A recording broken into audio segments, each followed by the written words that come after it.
Hi, it's me, your random end-of-the-week fictionista, Kim Alexander. I have an excuse.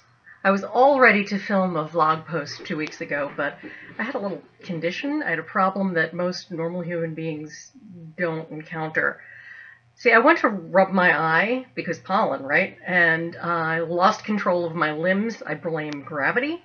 So I lost control of my hand for just like 1 second, just long enough to jab myself in the eye with my thumb.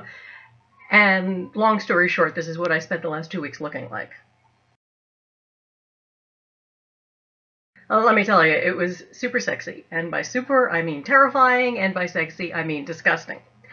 Anyway, I'm clearly as back to normal as I generally ever get, so I figured it was time to catch up, and the question this week that's been put to the Fictionistas is authors and questionable books. Now, earlier this week, we heard from Sammy Jo, and she was talking about Anne Rice Sleeping Beauty books. And I thought it was kind of interesting that of all the things those characters in that book get up to, and there's a long list, Sammy Jo had an exception to the crying. Fair. And Daphne took exception with Canadian treasure Margaret Atwood's book with the name that I can't pronounce either. So now it's my turn.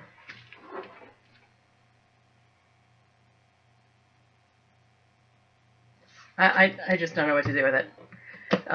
Let me back up a little bit. In high school, I was the 100% Stevie Nicks chick.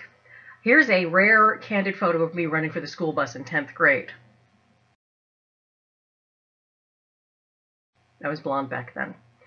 So, anyway, here's this huge, giant book about the mother goddess and Arthurian legend, which I was also obsessed with, of course, and witchcraft.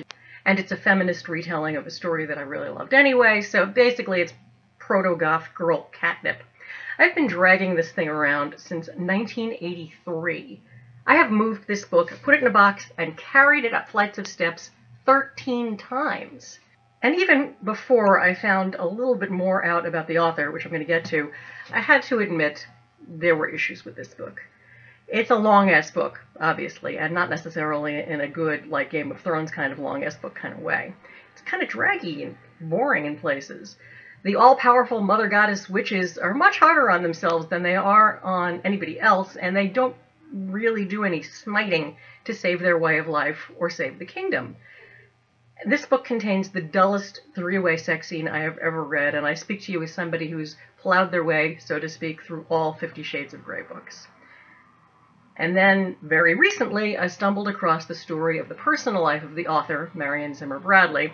I won't repeat, they don't even appear to be accusations or allegations, it just looks like it's what happened. But this was my face when I read about it. Now that's not an artist rendering, that was my actual face. Anyway, Google the story if you want your day ruined. So I'm taking this as an opportunity to stop dragging this bitch around. Gone. Sorry, downstairs neighbors. So, moving on, I have news, I have a cover, and I have a title for you. Thank you, first of all, to Greg Simonson for my beautiful cover. The Sand Prince is the first in what I hope will be 4, possibly 5 novels, if, fingers crossed, I keep this up. This book, The Sand Prince, is going to be available in early November. I already have a Goodreads page devoted to The Sand Prince. It is the correct edition of what was an earlier novel. There were quite a few people who had it on their to-be-read. If you were going to read The Demon Door and you had that on your to-be-read list, I would very much appreciate your switching over and giving The Sand Prince a try, because I'm very proud of it, and I hope you really like it too. So, anyway, please follow our little band of Fictionistas here on YouTube. We have all sorts of books about to come out, or have just come out, or are coming out. Babies are coming out.